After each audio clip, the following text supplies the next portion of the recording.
Hello, I'm Jay Hirsch, Director of Administration of Columbia's ERM program. I'd like to welcome you to tonight's event, our featured alumni series. Throughout the panel, you may post any questions you have using the Q&A feature at the bottom of the screen. Questions will be answered at the end of the panel. I'd like to tell you about some of our upcoming events. This Thursday, September 21st, is our first Exploring the Power of Mindfulness seminar for the semester. Friday, September 22nd, is our Land Your First Job workshop. We now have 5 weekend seminars: Coding for Risk Management, Applied Coding, Build It in a Day, IQRM, and Intro to Finance. You can read more about all of those workshops on the ERM website under the events link, and you can attend as many as you like. On October 5th, we have our Currency Risk Sources and Impacts panel. On October 25th, we have our panel on geopolitical risk. On October 28th, we have a live event, How to Take Your Career to the Next Level in Low Library, and also simulcast. And on November 29th is our CRO Spotlight featuring Edward Fishwick of BlackRock. Register for all these events on the ERM website under the events link. And now I'd like to introduce the moderator for tonight's event, Francis Liu. Francis? Jay, thank you so much. Welcome again to our fall 2023 feature alumni series. My name is Francis Liu, and good afternoon, everyone. And today I'll be the moderator for this panel event. And just like many of the peers in the audience, I am a full-time master's student in our enterprise risk management program at Columbia. And currently, I'm also a workshop instructor at Federal College. Previously, I did my summer internship this year on the ERM governance team at NYCB. And summer before, I was a real estate intern at JLL. I hold a BBA in finance from my alma mater, Federal College. With that, I'll pass it to Dan. Hi, good afternoon. My name is Dan Crowley. Excited to be here. I am currently a Coast Guard officer and helicopter pilot. I've been doing that for about 13 years. Before that, I was a Navy officer and helicopter pilot. So most of my career has been spent operationally. Around 2018, I accepted a position at Coast Guard headquarters doing strategy and policy, where I learned that maybe there was some translation of my skills I had learned as an operational risk manager around rotary wing aviation assets, and that turned into an opportunity to attend the Coast Guard ERM program, which I graduated last spring, and to learn more about how the risk management skills I learned could maybe be applied to the enterprise level. And that the aviation safety program that sponsored me there has now placed me in a position of the Safety Environmental Health Division Chief at our Aviation Logistics Center for the Coast Guard in Elizabeth City, North Carolina. That's our product line based facility with about 1,600 people doing all the depot level maintenance for all of our aircraft. They're a huge overhaul. So excited to be here, and thank you for having me. Hello, everyone. My name is Narae, and I had graduated from the ERM program in April of 2021. Prior to that, I worked in the ethics team in a litigating law firm in New York. And upon graduation, I took on my first risk management role as a first line of defense risk manager. And I'm currently an assistant vice president in that role at First Citizens Bank, serving commercial banking businesses in the enterprise and operational risk management space. And as of this past summer, actually, I served as a first-time lecturer in the ERM program and had the honor of being in a class of 14 students covering cognitive biases in ERM. And this coming spring semester, I will be instructing the value-based and enterprise risk management course. So I'm really excited and happy to be here. So thank you for inviting me. Hi, good afternoon. I'm Stefanie Stannard. Thank you for everybody who's joining. By way of background, I'm currently an executive director at UBS, working in the business risk space, covering wealth management. By way of educational background, my undergraduate degree is in finance. I do have a law degree, so I'm also a lawyer, and I graduated from the ERM program this last May. I've spent the majority of my career working in supervision at some of the big houses, JP Morgan, HSBC. I did work for FINRA for a bit.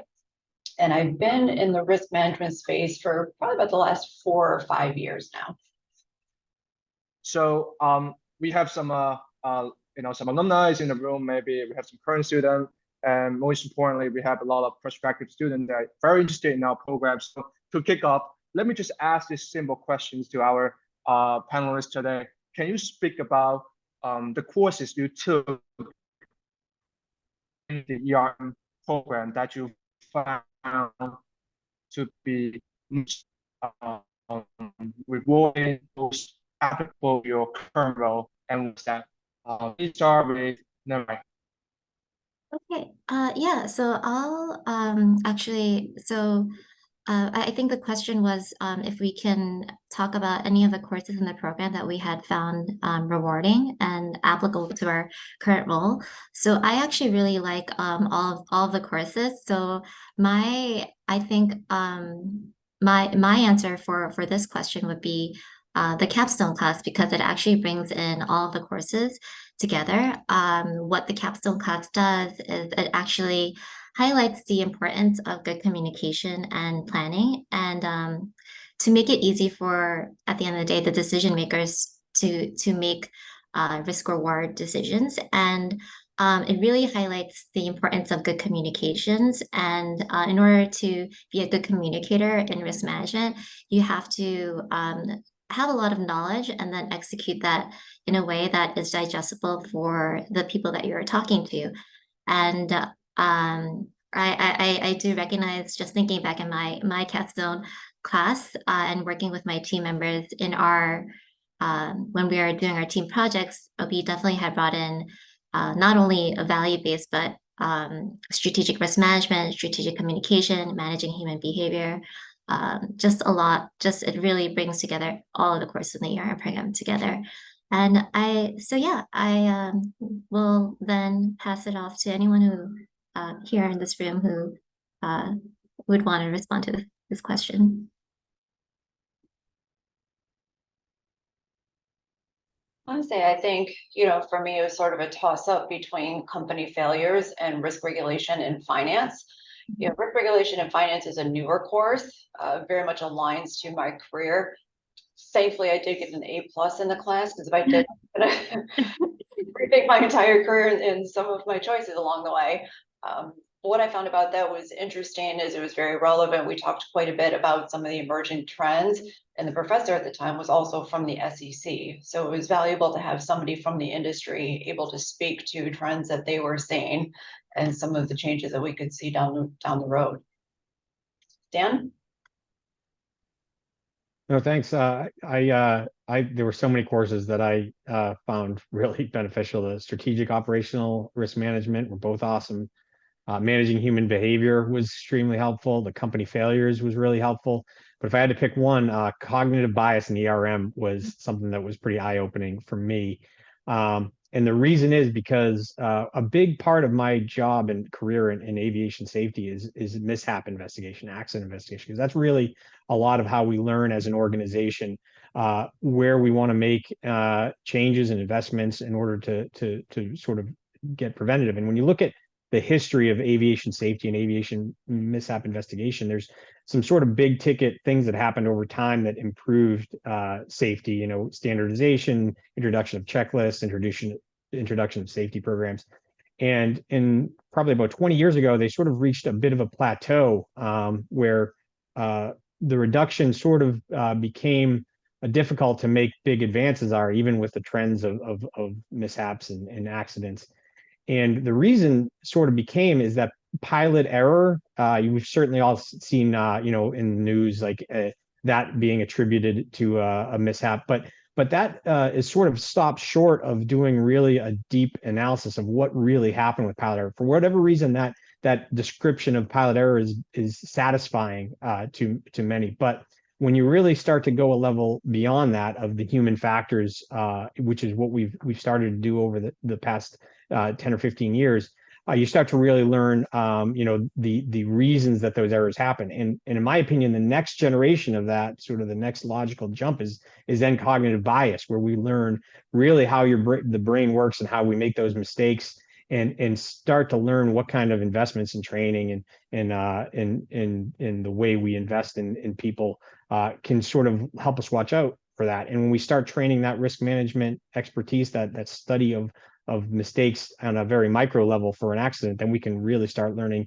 how to make those avoid those risk decision biases on a larger level as we make enterprise level decisions. So that's been a fascinating thing in terms of really having the potential to make some huge advances in the study of aviation safety.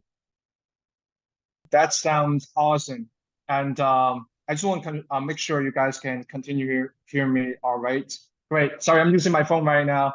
I guess one thing about enterprise risk management is you not only identify the risk, right? You also come up with strategy, right, to mitigate the risk, measure your risk, assess your risk, and then monitor risk and message your risk. So I think our panelists share really great amount of information regarding what they learned from the courses. So I hope our audience is taking notes down. Well, that's just joking. With question number 3 that coming up, how did your professional profile and value proposition as a risk practitioner change after completing your ERM program? Let me start with Narae. Yeah, sure. Well, as you know, just like from my introduction, I'm a new risk manager, and so I know we have Stefanie and Dan here who are very seasoned professionals in their line of work. But I can say going to this program, it actually opened many doors for me. Just working with those in the program and learning to be an active participant in class or working with your team members. Those became your mentors and colleagues, and this program was really useful in the sense that I was able to run all of my thoughts and insecurities and vulnerabilities with the people in this program. And so by the time I had graduated the program, I actually entered a company that was undergoing a lot of transition. And so what the program had did for me, it provided me sort of the confidence and framework in terms of approaching my new role as a risk manager. And it provided me with a basic vocabulary for risk management. And so there was a huge bulk of information I came in with. And when you first start a job, the learning curve is really steep, and just being able to know that there are 3 lines of defense, there's a risk appetite, what the definition of operational risk means, and how all of these things align. That was really helpful just walking into my current role in my workplace. So I think in that way, using my office skills from my prior work life in compliance in a law firm, and using the knowledge provided by the ERM program, it definitely improved the value that it can provide as a professional to my company. Sounds great, Narae. Stefanie, would you like to jump in and feel free to share your insights into these questions? Sure. I mean, I'll piggyback a little bit off what Narae said, right? So being a little bit more experienced, I was already in the space, right? And I think it's important to recognize that even when you don't necessarily have a risk management title, a lot of what we do, especially if you're in financial services, is risk management, right? So my background was in supervision, but that was all managing risk from a supervisory perspective, right? One thing Narae did hit on, which is extremely important, that as you're coming into these classes and you're working with groups, especially if you have seasoned professionals within those groups, make the most out of that.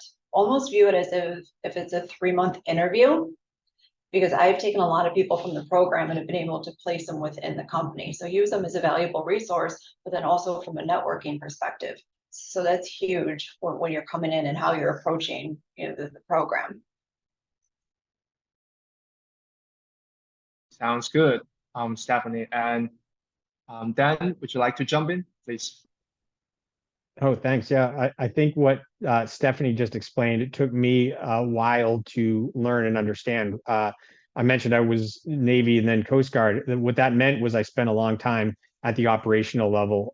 It's a great career path if you want to fly helicopters, but not one if you want to rise up in the organization to make sort of bigger decisions. But now I've reached that phase of my career, and I'll be honest, I didn't really understand for a long time that my risk management skills had the operational level had a translation to the bigger picture, and that's something that's where I'm at now. I'm now a senior officer, and I'm in a position to affect more organizational change. And one of the big things is the Coast Guard is a pretty small organization when you compare to the other military services. We're a global organization that is about the size of the NYPD in terms of the amount of people that work there. So that means we're resource constrained, and we're constantly trying to make those risk decisions, and those can be very, very complex. And there's a lot of clamoring for resources and for attention within the organization. You're making those risk decisions constantly. And my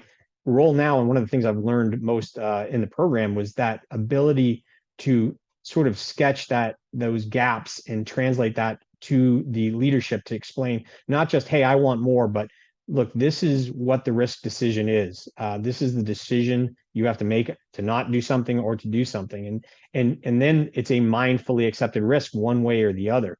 My captain, who's sort of the CEO, for a better word, of my current the ALC, the Logistics Center, has a saying that I love. That's resources flow towards those with an actionable strategy, and I found that to be a great way to sort of convince and encourage us to really frame out those risk profiles and those risk decisions for our leadership, so that we, again, when those risk decisions don't get made, the risk doesn't go away. It just rolls downhill onto our operators. And so that's our incumbent on us at the higher levels to make sure those risk decisions and hold our leaders accountable to make them in an informed way.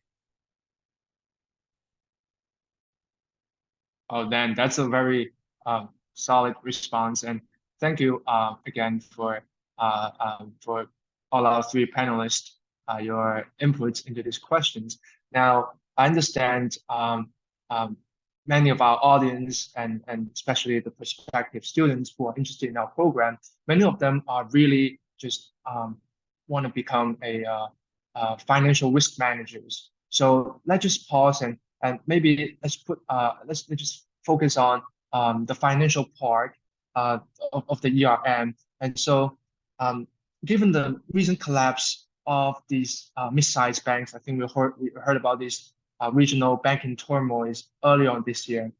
I assume our aspiring risk managers, in the audience room may have concerns about, the stability of this banking industry. So what advice or insights can you provide to these individuals who are considering a career in risk management within the banking sector? And how can they navigate the potential risk and contribute to the resilience of the financial institution? I will throw these 2 questions to Narae and Stefanie. Thank you, Francis. I do think that Stefanie will be able to provide a lot of value in response to this question. But I really like this question because I think this actually calls for a need for good risk management. And so I'm glad that this program is here, because You know, a lot of the, like, you know, these bank failures, fear and panic can lead to actions that lead to bank failure, but if circumstances are framed and communicated properly, it can lead to perceiving information in a way that leads to a choice that prevent triggering such catastrophic loss events. And so I think for those who are listening in, it kind of emphasizes, you know, the need for people who for risk management and people who come in educated in enterprise risk management. Sounds great. Stefanie, would you like to add on something? Sure. I mean, for those coming into financial services and the financial industry, you need to come in with the mindset that by definition, it's a risky industry. That's just, it is a very risky industry, and that's something that you're never going to get rid of. You know, obviously the larger banks, the larger institutions, those that have a broker dealer are going to be safe and sound. If you look at some of the regional banks that just collapsed, there are a lot of underlying issues. You can't just point to one. There's a number of root causes, which I'm sure if anybody takes company failures in the next few years, these cases will come up. But I think you also need to keep in mind that there's a number. Risk management isn't just a one size fit all, right? There are different components of risk management that fit in different parts of the organization. So for example, I sit in the first line, I handle business risk for wealth management. You have your financial risk folks. Those are the ones that work in CCAR, and they're looking over the balance sheets. So it also depends on what you want to do. But definitely do your research, really understand the firms that you're looking at, what their objectives are. And you can also take a look at their 10K and understand, you know, their approach to risk management to get a level of comfort before you start interviewing with places. I think Stefanie just gives everyone in the audience a we call it life hacker, something, right? A way to do things, right? If you're interested in the risk management path, career path, you don't just go out and say, hey, I want to work for this company. You can do your due diligence. You can look at these companies' 10Ks, figuring out their risk management practices. And also, like what Stefanie mentioned, it also depends on the positions you are interviewing, you're looking for, right? It could be in the first line, it could be in the second, or even the third line. So that all depends. And so, great. Now I want to shift gears. So we talked a little bit about, you know, the financial part, right? Now let's talk about maybe the non-financial part, the greater part. So let's switch gear. So we all know that risk management roles can really vary across different industry and organizations, which we just mentioned. And so could you share, so a questions to Dan, right? So Dan worked at Coast Guard. So could you share examples of how ERM principles and practices differ or how are they applied in different sectors? And furthermore, how can our ERM students prepare themselves to be versatile and adaptable to these industry-specific nuances?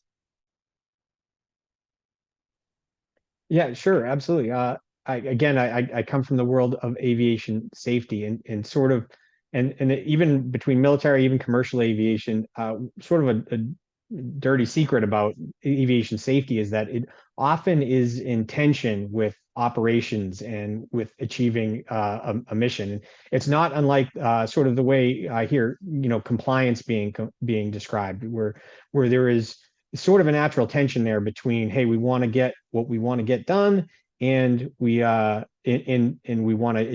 need to adhere to these standards. And so one interesting thing I've sort of come to think about aviation safety as I've learned more about risk management is I think about the airlines. You hear a lot of bluster around aviation safety sometimes with airlines about aviation. Our safety is our top priority. You know, we care more about our customer safety than anything else. And I always kind of chuckle that when I think of safety being top priority in aviation, because if the only way for safety to be top priority in aviation is to not go flying at all. And so I hear every flight you've ever been on, they gave a speech at the beginning about what to do in the event of a water landing, and they have oxygen masks, which by inference, there's a non-zero chance, a greater than zero chance that something like that's going to happen. But collectively, every passenger on that plane and the airline has made a risk decision that the likelihood of that is small enough, and it is infinitesimally small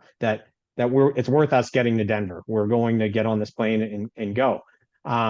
And so when you start to think about it like that, right, it's not really about safety. It's a risk decision. And we have decided that our risk appetite, our risk exposure list exists within our risk appetite there. And that sort of, to me, shifts that discussion about whether or not we're talking. I would actually throw the word safety out of the Coast Guard and aviation. I wish we talked about risk management, because when you talk about safety, it pushes you. The assumption is we're just trying to push ourselves as far to the left as possible. We're trying to keep ourselves as safe and risk averse as possible, and that's not the truth. We have to understand in the safety industry and in the risk management industry that the goal is to accomplish our mission, but to manage our risk within that appetite. So that's something that I've learned to message, quite a bit to the product line managers in my at my current logistics center, because they know then that my values and my as the safety environmental health division chief align with theirs.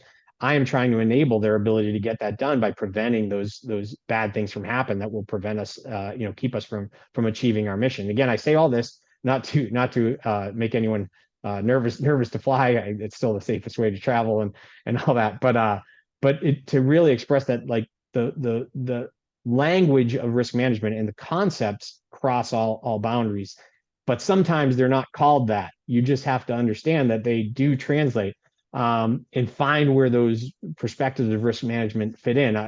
Risk management's obviously like a little bit art and a little bit science. And in this way, I kind of default to the science part of it, where, hey, these are sort of fundamental truths about the way we're going to manage risk at any organization. You have your goals and you have your limits that you have to stay within, and whether too little or too much, either one will keep you from achieving those goals. And by coming at it from that perspective, as the safety guy, you gain credibility to those who are trying to achieve their operational objectives. So that's the way it's translated to me.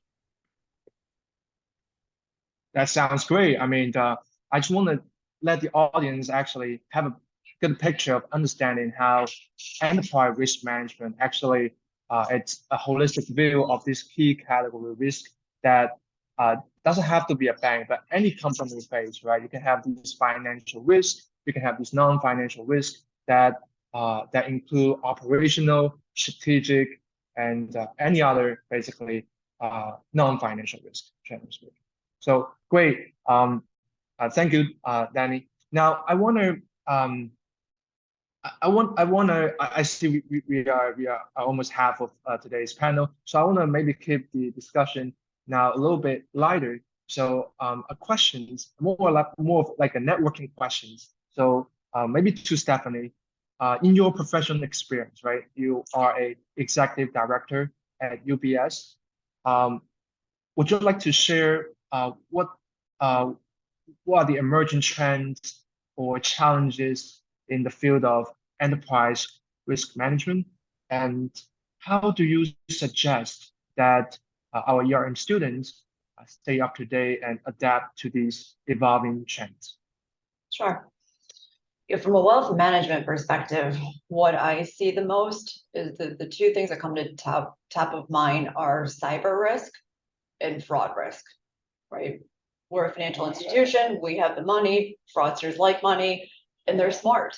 They're always a couple steps ahead, which is unfortunate. So it's trying to keep up with that, and then preparing for, is there going to be a cyber attack, especially as we go more digital, making life easier for clients. That brings on a greater level of risk and a different risk than what we're used to seeing. So it's navigating uncharted waters for a lot of different people from a lot of different reasons. And I'm sorry, could you repeat the second half of the question? Yeah, so the second part of the question is, how would you suggest the ERM student to stay up to date, right? How do they adapt to these evolving trends? Well, it's a lot of different aspects, right? I guess if you're just coming into the program, you're learning the industry, it's just read and absorb as much as you can. Find out, there's usually pretty useful links on LinkedIn. Go to FINRA's website, they always post what's coming, same with the SEC website. Get an idea of some of the regulatory enforcements that are coming out that can give you ideas of where there's breaks in, breaks in controls. And then also just start to get to know people in the industry. Ask questions, be curious. It's really having that intellectual curiosity that's going to help you move forward, because the thing about risk management, no matter where you sit, you're never going to master it, because there's always going to be something new, whether it be a new product, a new scheme you haven't seen. It's just, it's ever evolving. And that's part of the fun part about it, right? Yeah, absolutely. I mean, learning is endless. I think we heard that maybe when we were little children. And like what Stefanie said, staying in risk management field, that also means you need to constantly asking questions, reaching out to people. So speaking of that, let me ask Narae questions about networking in general. So we all know that networking and building professional connections can be crucial in the field of risk management. So how have you leveraged your Columbia ERM alumni network to advance your careers? And most importantly, what advice would you give our current ERM students in terms of networking and building these industry connections? This is a really this question really hits home for me, because I would actually consider myself like a non-networky person, but then if you see how I have my current role, it was actually through having a network. And so for me, I would actually do a shameless plug of one of the teachings of the highlights of our program, which is from value-based risk management. So when you're creating a value-based risk management model, like one of the concepts is that you start off fresh and new and you expand judiciously, meaning you exercise good judgment in the world that you operate in. And so what this program had done, I just came in as myself with my experience, and I started simple and fresh. And I try to just put my best foot forward and try to be an active participant. And with that, naturally, given that another hallmark of the program is all of these team projects, you become friends with the people that you are on team projects with. And you ask a lot of questions, like Stefanie said, like, this is the time to spend to ask a lot of questions, ask your like vulnerable and stupid questions, because you are in school, so you get the opportunity to have that in a safe way. And so I asked a lot of questions to the professors in the program. I made a lot of good connections with my teammates, and those just naturally, like, I wasn't trying to be networky, but those became your friends and your network. So I can say that my current ERM colleagues, they're actually my closest friends. And so part of risk management is just making sensible alignments. So when your friends or yourself are aware of certain seats or openings that they think that you would be right for, that just becomes a natural connection, and people feel really good doing like good things. So I think that's one of the values that this program provides, in the sense that you're working in a team, and then if you see an opportunity where someone else might fit that position well, then it's a natural network. So in terms of networking, I have my current role because I was an active participant in operational risk management in Prasad Kodali's operational risk management class, and he had an internship opening at CIT, and so I got to be an intern in his team, and now I'm working in that same company. Oh, I just want to hit well, on congrats. Oh yeah, go ahead, Stefanie. congratulations, but I think something Narae said that was extremely important there was being authentic, right? You have to build the relationships organically, and it does help when you bring your true self to the courses. but people can tell when you're not authentic and when you're using people just to get ahead. But if you're authentic, if you're genuine and you bring yourself forward, that's when people from your groups that are already established are willing to help out, right? And having mentors and sponsors is key. Yeah, I agree with that too deeply, Stefanie, and especially going back to Narae, I think sometimes reaching out, it's really the initial step, right? If you don't reach out, you work by yourself, you don't work in a team basis, you don't talk with your professors, you don't ask questions in the class, you're probably not going to get noticed, and that way it's very hard for one to network. So I actually want to follow up maybe with either Narae or Stefanie. What about LinkedIn? How do you utilize these social medias to help to help upgrade your networking skills to another level?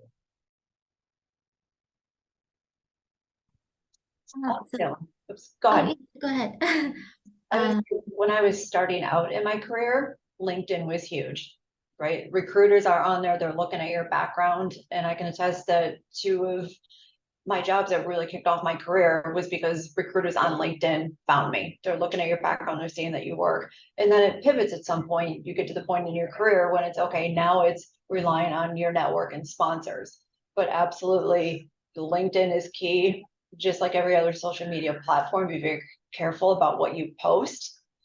And then keep everything up to date and make connections. Again, just start reaching out to people in the industry that you're interested in.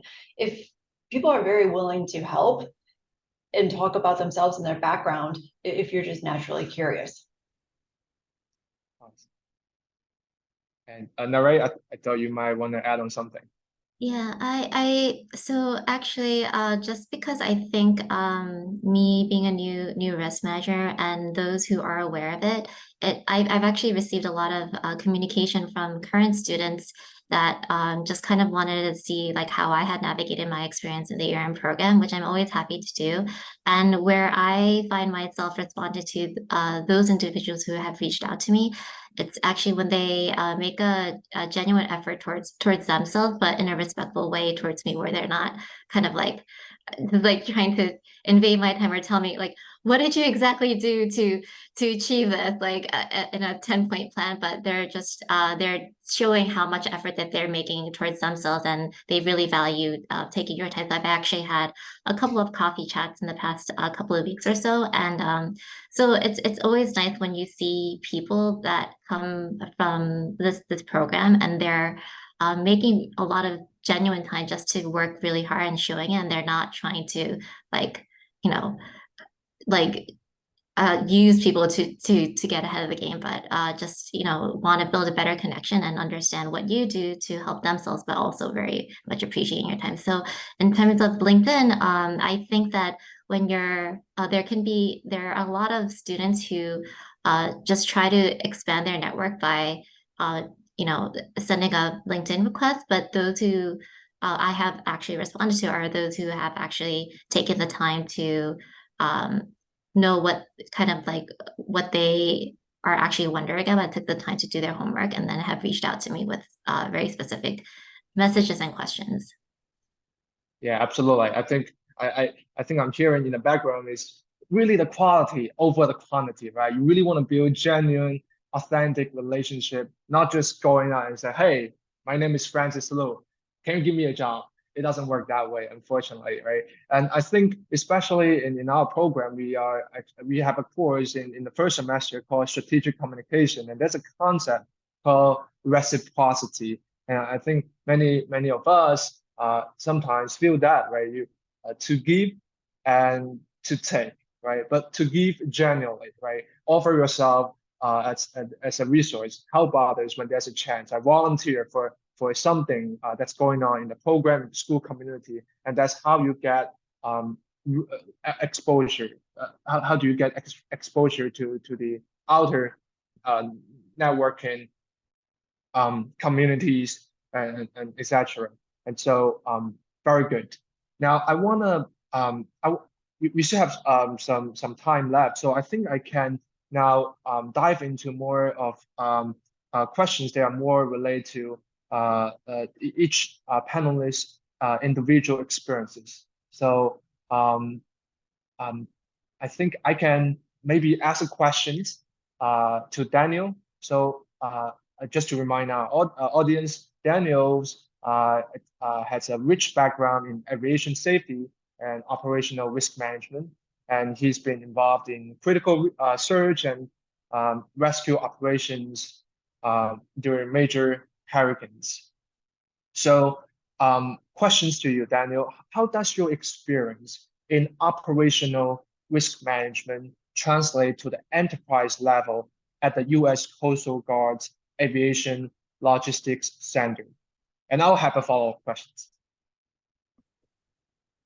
I guess I touched on it a little bit, but I guess one of the big things that are different in is that the pace at which the decisions have to be made is a lot slower. So even in a crisis, I have a little bit more time to be analytical about my approach to risk management, which is obviously a huge benefit. And one interesting thing is, and I don't wish to be heretical at all to the program, but we look at operational risk management a little bit different than the way it was structured in the program, in that we see the upside potential for operational risk management.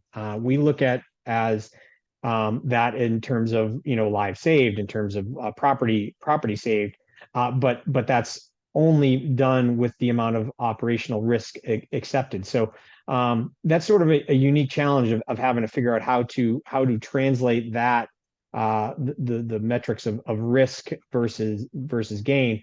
But it's the structure of making that decision is the same. Again, we talk about risk versus gain, but really we're talking about that upside potential when we decide the merits of taking a mission or the merits of taking a certain amount of risk. And again, that translates once I put that type of the framework of that we use every day to do our operational missions onto the decisions about how we're going to do aviation logistics, when we talk about our major acquisitions of airframes and different aircraft, and how we are going to move forward with different reclamation projects, how we are going to deal with the environmental risk and the personnel risk we deal with different processes at our logistics center. Again, sort of as I talked about before, it translates very well once you can figure out the way you can apply those principles across the board to all risk decisions. Great. And what unique challenges do you encounter, let's say, when you apply in these risk management practices or framework to broader organizational operations? And how do you ensure, right, a comprehensive and effective risk management approach? Yeah, that's probably one of the toughest things about operating in the sort of the government and public service space, in that applying sort of that comprehensive value-based model that we learn about in the program is a bit of a challenge. And Sim talks about that in his book, in that our organizations like the Coast Guard, we lack a little bit that single unifying metric that we can sort of use as a measure of value and risk. Now, there certainly are a number of different metrics that we can use in comparing them. And again, we don't want to just throw out the system because we don't have that. Comparing apples to oranges is better than sort of just guesswork. One of the ways I have found to be most effective to apply some of these principles is with scenario-based analysis, particularly for senior leaders. And we call it wargaming in the military, and it's a pretty practiced discipline. But again, traditionally that's been made. Wargaming has to do with kinetic conflicts, et cetera. But we have adapted it and begun to really grow that as a discipline in the Coast Guard to really discuss how we can analyze, a number of potential futures, talk about what, I mentioned before being in a resource constrained organization, and we jokingly call it coasty goodness. We only have so much to go around. Where are we going to make those investments? What kind of Coast Guard, based on those investments, do we produce in 10 years and 20 years? What's our workforce look like? What does our force laydown look like? and what potential futures, given the way things might have gone, can we satisfy our mission requirements in should they? And I wind up using the words credible worst case scenario quite a lot. I found that to be extremely useful terminology to help tone down hyperbole, and also to get realistic scenarios drawn out that we can then use to frame our risk decisions in a much more concrete way than we would other be able to do that. And we can do that not only for ourselves, but also to translate the risk outside of our organization, because we have that responsibility to the American people, to our congressional leaders, to our departmental and Department of Homeland Security leaders. And we need to be able to convey that risk, again, not just to us, but outside of our organization. So that can be an extremely useful thing that we obviously covered quite a bit in the program. Great, Daniel. Thank you for your thoughtful responses, and as well as thank you, Narae and Stefanie, for answering these questions. And I think we are almost hitting time, so we have 10 minutes left, and I want to dedicate this 10 minutes for Q&A. So let me see. Oh, we have a lot of questions coming from the audience, and let me see if there's any specific questions that we haven't covered yet. So a quick questions from, okay, we don't have a name here. The question is, does the program prepare you for a first-line risk management role for trade risk? Maybe before I let the panelists to address these questions, maybe give some quick presentation on what first line, second line, third line really means, and then going back to that questions.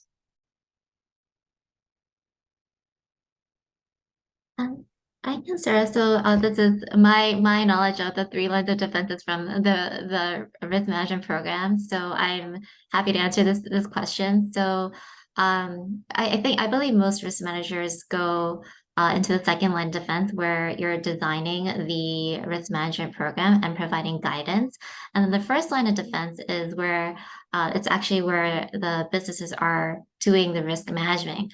So as a first line of defense manager, I'm taking in the guidance that and the design that the second line have done, and consulting them. They're advising me in how to apply those programs that they have built to the first line. And I take in the feedback from the people who actually are working in the business, and tailor towards specifically the business. And the third line of defense is audit. I'm sure that Stefanie has a lot more value to add to this question as a first line of defense risk manager and second line.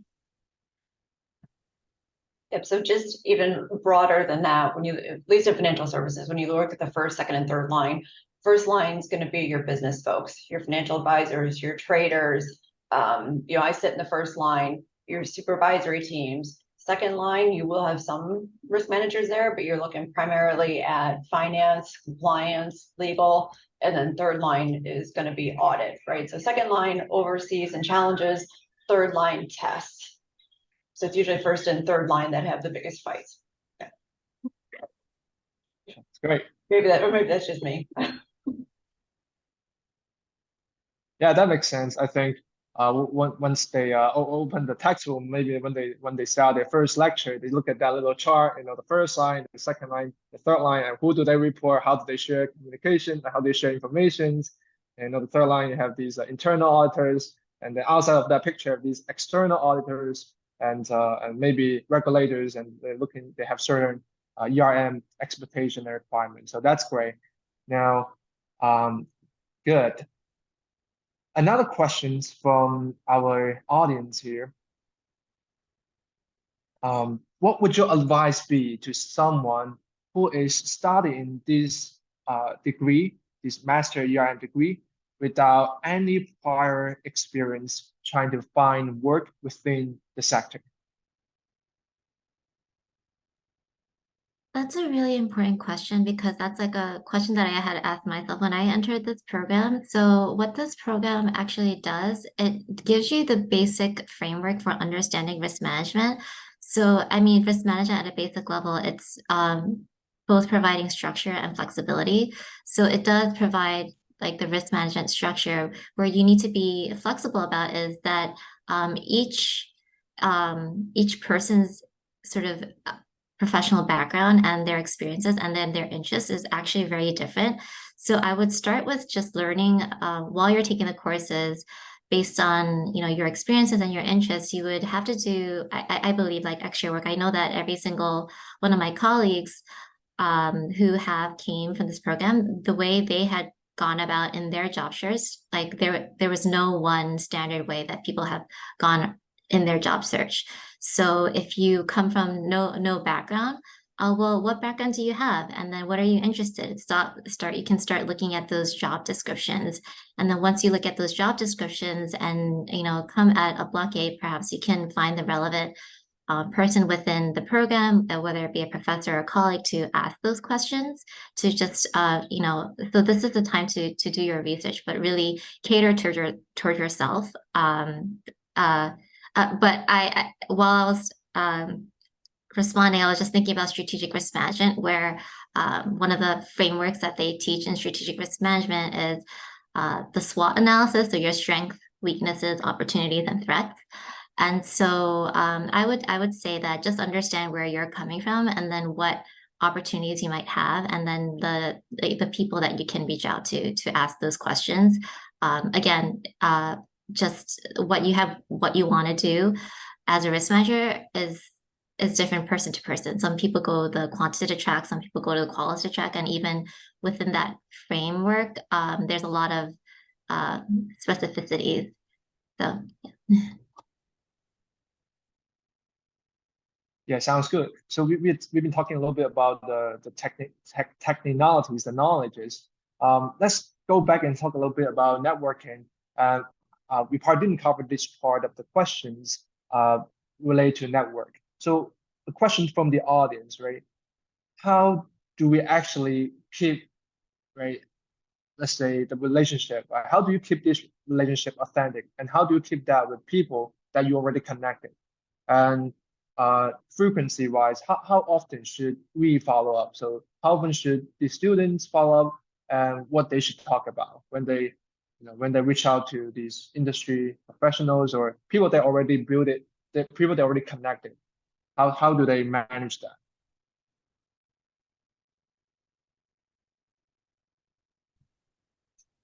I can take that one. So it sounds like there's a couple of different questions baked in there, right? And going back to what Narae and I both said, originally, it's really the authenticity that's going to keep things going.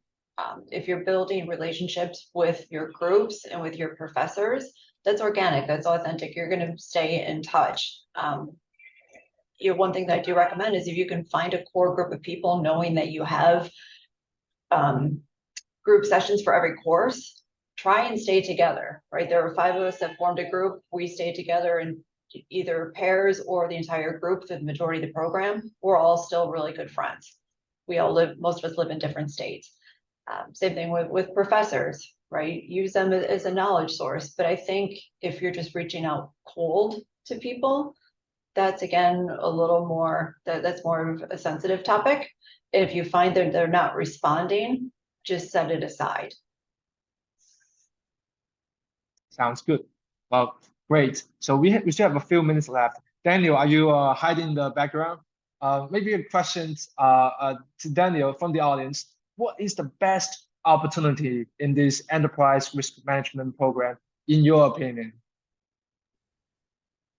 No, thanks. Sorry, I didn't feel like I could contribute a lot to the networking. It's not I'm not super helpful from the Coast Guard standpoint, but I can speak to this. I think that by far the best opportunity is the people in the program, and that goes from your cadre, your classmates, the professors, the instructors, the associate professors. I would encourage you to really soak up whatever you can. That starts with being as involved as you can in class, showing up with that attitude of wanting to participate and be involved. That's where it starts. take advantage of office hours to ask questions and meet and really sort of get a chance to soak up some more of that great experience. It's just an unbelievable opportunity, like to access people with such amazing experiences, amazing perspectives. So in all sorts of different fields of risk management. So that to me is hands down the best part of the program and the best opportunity in the program. But it won't come to you. You have to take advantage of it. Sounds great. And I just realized that question serves as a good wrap up for today's event. And I'm still seeing there are a lot of questions coming to the Q&A chat box. Unfortunately, we are almost in the time. And for the audience and whose questions whom we haven't had a chance to address, please direct them to our program administrative office, or maybe you can go on LinkedIn and network with our current ERM student, or you can network with me. I don't mind that at all. And so with that, I think we have hit everything in the agenda.